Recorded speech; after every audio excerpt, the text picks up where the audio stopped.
इसके साथ ही सारे साधु अपनी अपनी चौकियों से उठ खड़े हुए और जिस तख्ते पर दोनों लड़कियां बेहोश या मुर्दा पड़ी थी, इसके गिर्द ढोल ताशों की थाप पर झूम झूम कर रक्स करने लगे। पुजारी देवगिरी दोनों हाथ ऊपर उठाए जोर जोर से श्लोक पढ़ रहा था। काफ़ी देर तक ये वहशियाना रक्स जारी रहा। फिर आहिस्ता आहिस्ता सारे साधु रक्स करते झूमते झामते वापस अपनी अपनी चौकियों पर जाकर मूर्तियों की तरह बैठ गए। दोनों बदनसीब लड़कियां तख्ते पर बेसुध होकर पड़ी थी। इनके जिस्म बिल्कुल हरकत नहीं कर रहे थे। पुजारी देवगिरी भी अपनी शाही तख्त पर जाकर बैठ गया। हाल में एक बार फिर गहरी खामोशी हो गई। पुजारी देवगिरी आलती पालती मारकर बैठा था और मुंह में कुछ गुनगुना रहा था। लगता था कि वो कोई मंत्र पढ़ रहा है। इसने हाथ उठाकर अपनी जुबान में कोई हुक्म सादर किया। इसका हुक्म पाते ही दो हट्टे कट्टे साधु उठकर इस तख्ते के पास आए जिस पर दोनों लड़कियां बेहोश पड़ी थी। एक साधु ने एक लड़की को और दूसरे साधु ने दूसरी लड़की को उठाकर अपने कांधे पर डाला और एक साधु सामने की जानिब और दूसरा साधु इस तरफ आने लगा जहां फर्श पर जरा बुलंदी पर मैं चबूतरे पर छुप कर बैठा ये सारा पुरस्कार खूनी मंजर देख रहा था। मेरा ख्याल था कि वो दूसरी तरफ मुड़ जाएगा, लेकिन मैं ये देखकर घबरा गया कि वो चबूतरे की सीढ़ियां चढ़ रहा था। मैं जल्दी से उठकर पीछे हो गया और सीढ़ियां उतरकर सुरंग में आकर एक तरफ अंधेरे में छुप कर बैठ गया। साधु लड़की को कांधे पर डालकर शुगाफ में से निकला, सीढ़ियां उतरकर सुरंग में आया और इसी तरफ चलने लगा जिस तरफ से मैं आया था। सुरंग में वापस जाने का यही एक रास्ता था। मैं परेशान होकर सोचने लगा कि मुझे क्या करना चाहिए। जिस तरफ से मुझे वहां से भागकर निकलना था, इस तरफ साधु लड़की को लेकर जा रहा था। मुझे ख्याल आया कि जरूर यह साधु लड़की को जंगल में फेंकने जा रहा होगा। मैं भी उठकर इसके पीछे पीछे सुरंग में वापस चलने लगा। मैंने देखा कि साधु सुरंग का मोड़ घूम गया। मैं इससे 15-20 कदम पीछे था और मैंने जेब से अपना कमांडो चाकू निकाल लिया था कि अगर साधु ने मुझे देख लिया और मुझ पर हमला किया तो मैं इसे ठिकाने लगा दूंगा। साधु सुरंग में चलता गया। आगे फिर सीढ़ियां जाती हैं जो ऊपर इस कोठरी में जाती हैं जहां मैंने मरियल सपेरे संगू को सांप से खेलते और बीन बजाते देखा था। मुझे यकीन हो गया कि यह साधु लड़की को जंगल में फेंकने जा रहा है, क्योंकि जाहिर है लड़की को इस कदर जहरीले सांप ने 3 बार काटा है, वो कैसे जिंदा बच सकती है।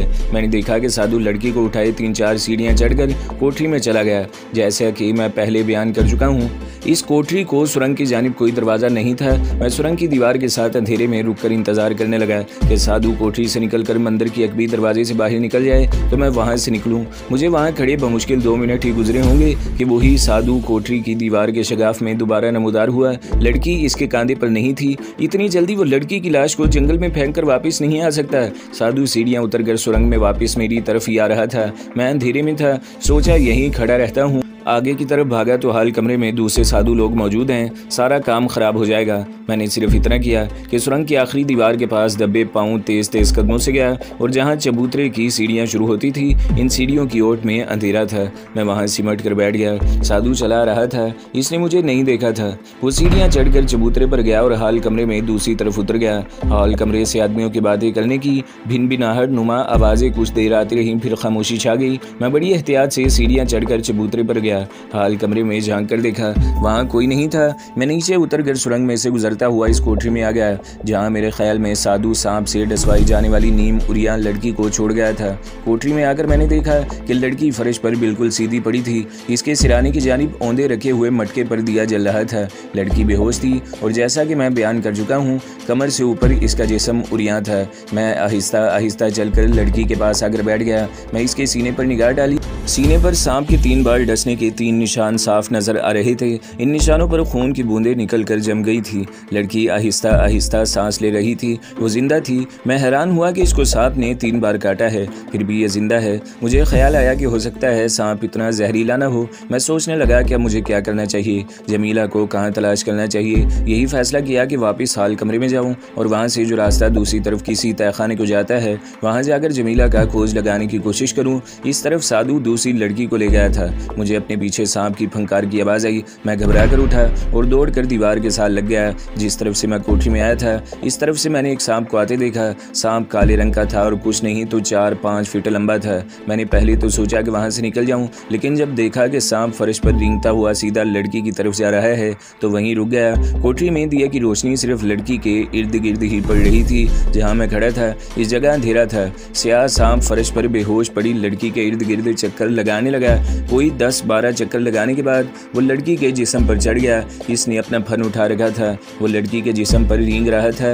रेंगता हुआ कभी इसकी गर्दन से लिपट जाता, वहाँ से इसके सीने पर आ जाता, फिर लड़की की कमर के पीछे चला जाता। लड़की ने कमर के नीचे साड़ी बांधी हुई थी, सांप साड़ी के अंदर चला गया और फिर इसके पाँव की तरफ से बाहर निकल आया। मुझे अपने हिंदू यात्री दोस्त की बात याद आ गई। इसने बताया था कि यहाँ जो नई लड़की लाई जाती है, इसी रात को एक जगह डाल दिया जाता है और इस पर सांप छोड़ दिया जाता है। सांप इसके सारे जिस्म पर रेंगता रहता है और यूं इस लड़की के जिस्म की बू अपने जहन में महफूज कर लेता है। इसके बाद अगर लड़की वहां से फरार होकर चाहे किसी जगह पहुंच जाए, सांप इसकी बू की मदद से वहां पहुंच जाता है और मफरूर लड़की को डसकर हलाक कर देता है। इस बेहोश लड़की के साथ भी यही कुछ हो रहा था। इस किस्म का रोंगटे खड़े कर देने वाला मंजर मैं जिंदगी में पहली बार देख रहा था। काफी देर तक सांप बेहोश लड़की के जिस्म से चिमट कर रेंगता रहा, फिर वो लड़की के सीने पर कुंडली मारकर बैठ गया। वो झूम रहा था। इसने अचानक अपना फन लड़की के चेहरे पर झुकाया और लड़की के होंठों पर मुंह रख दिया। खुदा जाने वो लड़की को डस रहा था या क्या कर रहा था। कोई 10-15 सेकंड तक सांप इसी हालत में रहा। फिर इसने फन उठाया, जोर से फंकारा और लड़की के जिस्म से उतर कर रेंगता हुआ जिधर से आया था उधर को चला गया। मैं आहिस्ता से चलकर लड़की के पास आया। लड़की इसी तरह बेहोश पड़ी थी। लड़की के होंठों पर एक जगह सुर्ख खून का नुक्ता सा बन गया था। शायद सांप ने इसे वहां काटा था। सांपों का ये पुरस्कार खेल मेरी समझ से बाहर था। मैं सोच रहा था कि क्या यही सलूक मेरी बीवी जमीला के साथ भी इन लोगों ने किया होगा। ये सोच करके वो जिंदा नहीं रही होगी, मेरा खून खोल उठा। दिल ने कहा चाकू खोलकर हॉल कमरे के दूसरे तहखाने में जाऊं, इन सब शैतान सिफ्त आदमियों को मौत के घाट उतार दूं। मगर इस तरह बहुत मुमकिन था कि जमीला मुझसे और दूर कर दी जाती। अभी तक मुझे ये भी पता नहीं चल सका था कि मेरी बीवी जमीला इस जहन्नमी मंदिर में मौजूद भी है या नहीं। ये मालूम करने के लिए ज़रूरी था कि हॉल कमरे की दूसरी जानिब जो कोठरियाँ या तहखाना है वहाँ जाकर देखूँ। मैं उठकर हॉल कमरे की तरफ चलने ही लगा था कि एक नहीफ सी आवाज़ सुनकर मेरे कदम वहीं रुक गए। मैंने मुड़कर देखा, औंधे गड़े पर जलते हुए दिए की धीमी रोशनी में बेहोश लड़की को होश आ चुका था। इसकी आंखें खुली थी, वो इसी तरह बेहिस्सो हरकत लेटी हुई थी मगर अपने होश में थी। इसने कमज़ोर आवाज़ में कहा, इधर मत जाओ। मैंने झुककर लड़की को गौर से देखा। इसकी आंखें पूरी खुली थी और वो मुझे देख रही थी। मैंने आहिस्ता से पूछा, क्या तुम जिंदा हो? इसने कहा, मैं जिंदा हूँ। तुम जान बचाकर यहाँ से चले जाओ। तुम यहाँ कैसे आ गए हो? मैंने कहा, पहले मुझे ये बताओ कि यहाँ तहखाने में और कौन कौन सी लड़कियाँ हैं। इस लड़की पर नकाहत तारी थी। मैंने महसूस किया कि इससे ज़्यादा बोला नहीं जा रहा। जमीला की फ़ोटो मेरी पतलून की जेब में ही थी। मैं ये मौका ज़ाया नहीं करना चाहता था। मैंने जेब से फ़ोटो निकाल कर लड़की की आंखों के सामने कर दी और कहा, दरमियान में जो लड़की बैठी है, क्या ये लड़की यहाँ पर मौजूद है? ये पंजाबी बोलती है और मेरी बीवी है। मैं इसकी तलाश में मारा मारा फिर रहा हूँ। मेरी मदद करो, मैं तुम्हारा एहसान ज़िंदगी भर नहीं भूलूंगा। लड़की की आंखें खुली थी। वो बड़े गौर से फ़ोटो देख रही थी। फ़ोटो पर दिए की पूरी रोशनी पड़ रही थी। मैंने फ़ोटो पर जमीला के चेहरे पर उंगली रख दी। ये मेरी बीवी है, इसका नाम जमीला है। इसे पुजारी देवगिरी दिल्ली से लाया है। लड़की ने आंखें बंद कर ली और गहरे सांस लेने लगी। मैंने जमीला की फ़ोटो इसकी आंखों के सामने से हटा ली। लड़की ने आहिस्ता से आंखें खोल दी। वो मेरी तरफ टिकटिकी बांध कर देखने लगी। फिर इसने कमज़ोर आवाज़ में कहा, कल आधी रात के बाद मंदिर के पिछले तालाब पर आ जाना। अब चले जाओ चले जाओ। और लड़की ने करब आमेज़ अंदाज में आंखें बंद कर ली। मुझे उम्मीद की एक किरण नजर आई थी। मैंने लड़की के सर पर हाथ रखकर आहिस्ता से कहा, तुम्हारा शुक्रिया, मैं कल आधी रात के बाद तालाब पर आ जाऊँगा। लड़की ने कोई जवाब न दिया। इसकी आंखें बदस्तूर बंद थी। मैं तेज़ी से पीछे हटा और कोठरी की खिड़की में से दूसरी तरफ निकलकर दालान में आ गया। दालान अंधेरे में खाली पड़ा था। मंदिर का भी दरवाज़ा अंदर से कुंडी लगाकर बंद कर दिया गया था। मैं आहिस्ता से कुंडी खोलकर बाहर निकल आया। रात का पहला पहर था।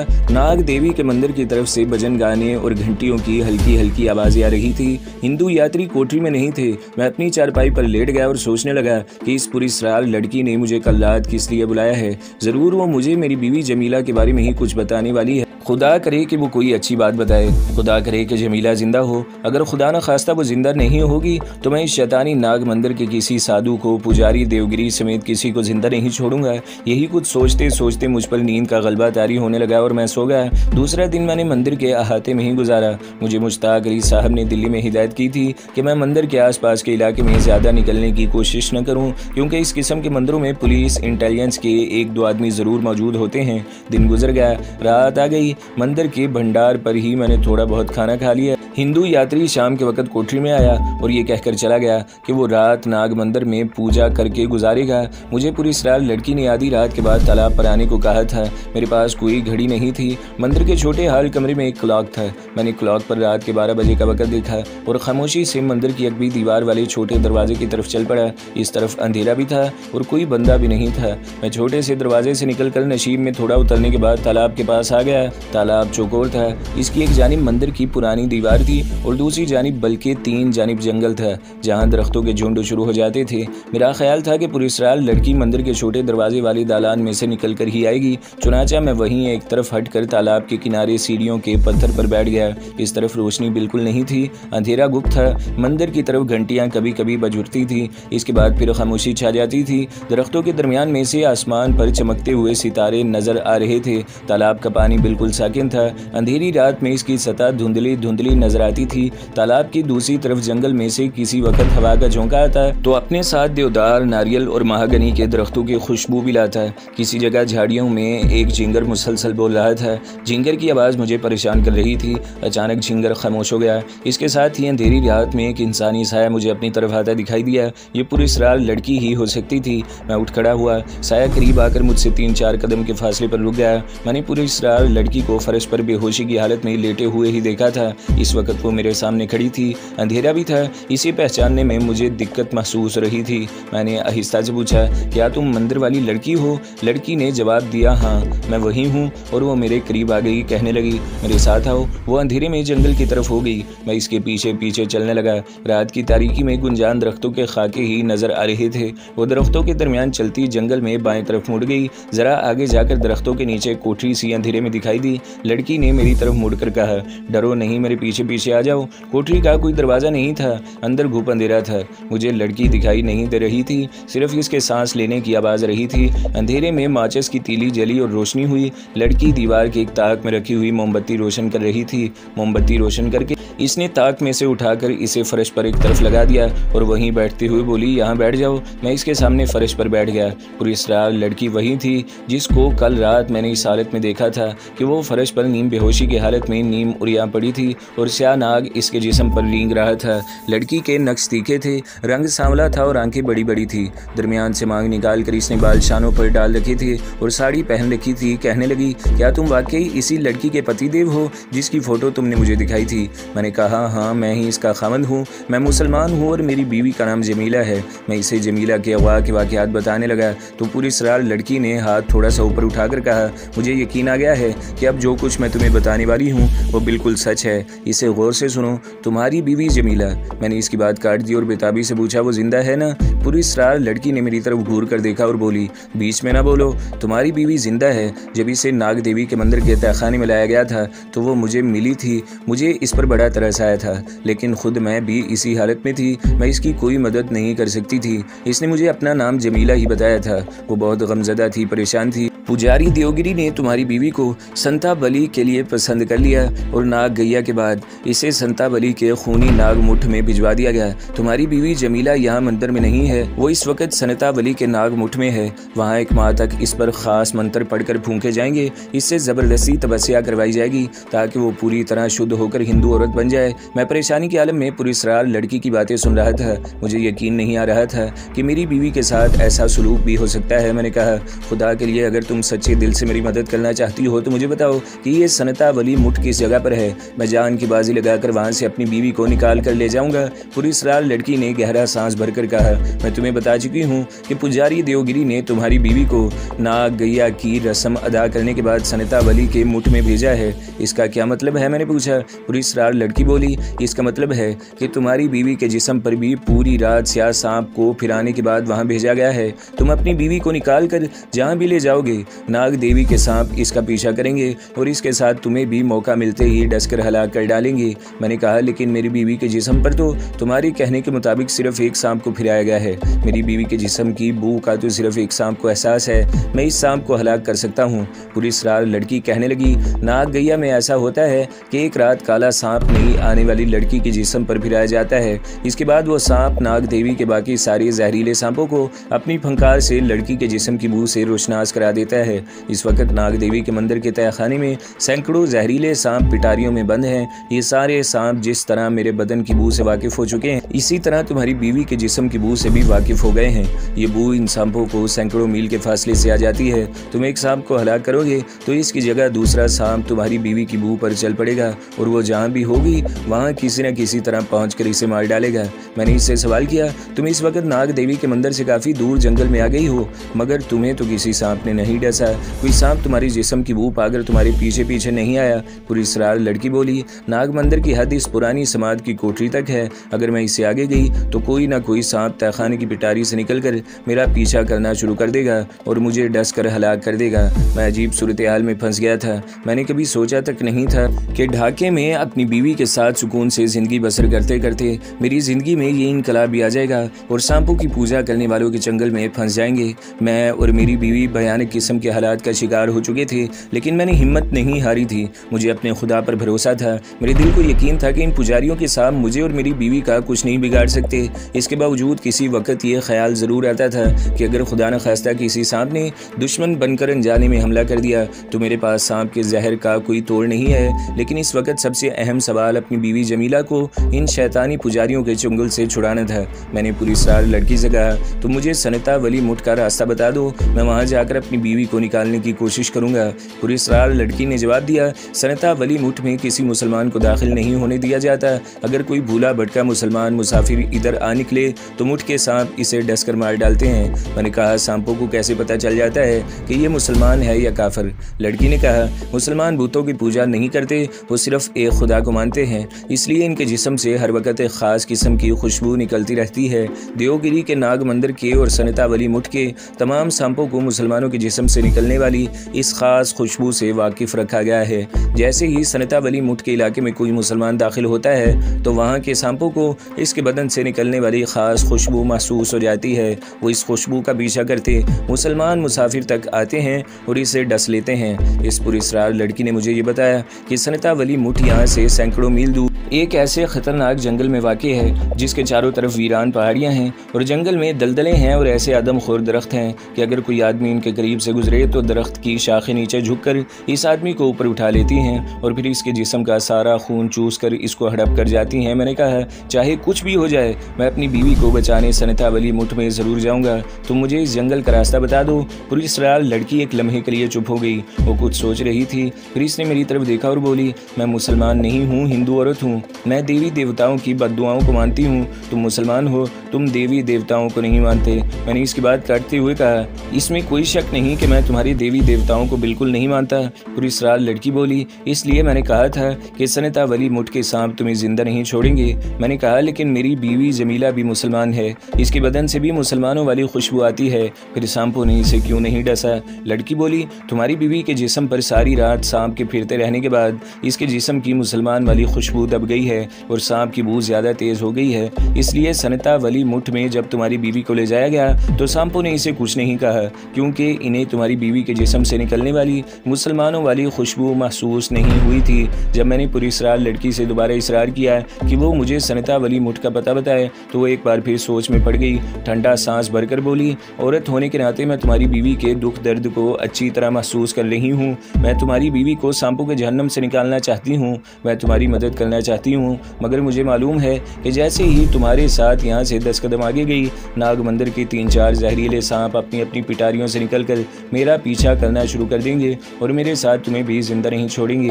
मैंने इससे कहा, तुम हमारे लिए अपनी ज़िंदगी खतरे में ना डालो, तुम मुझे सिर्फ इतना बता दो कि सनता वली मुठ जिस जंगल में वाक़ई है वो यहाँ से किस तरफ है, बाकी मैं जानूँ मेरा काम। वो कहने लगी, मैं तुम्हें इसलिए सनता वली मुठ का पता नहीं बता रही क्योंकि मुझे मालूम है कि तुम वहाँ पहुँचकर जिंदा नहीं रहोगे। वहाँ के सांप जो सनता वली मुठ के पहरेदार हैं जंगल में दाखिल होते ही तुम्हें डस कर मार डालेंगे। तुम अपने आप को इन सांपों से नहीं बचा सकोगे। वो सांप ज़मीन पर भी रेंगते हैं और हवा में भी उड़कर हमला करते हैं। मैंने इसे कहा कि चाहे कुछ भी हो जाए मैं हर हालत में अपनी बीवी की मदद को वहाँ जाऊँगा। अगर तुमने मुझे सनता वली मुठ का पता न बताया तो मैं किसी और जगह से मालूम करके वहाँ पहुँच जाऊँगा। मेरा खुदा मेरे साथ है, मुझे यकीन है कि मैं अपनी बीवी को इन शैतानों के नरगे से निकाल लाने में ज़रूर कामयाब हो जाऊँगा। जंगल में तारीक रात गहरी खामोशी में डूबी हुई थी।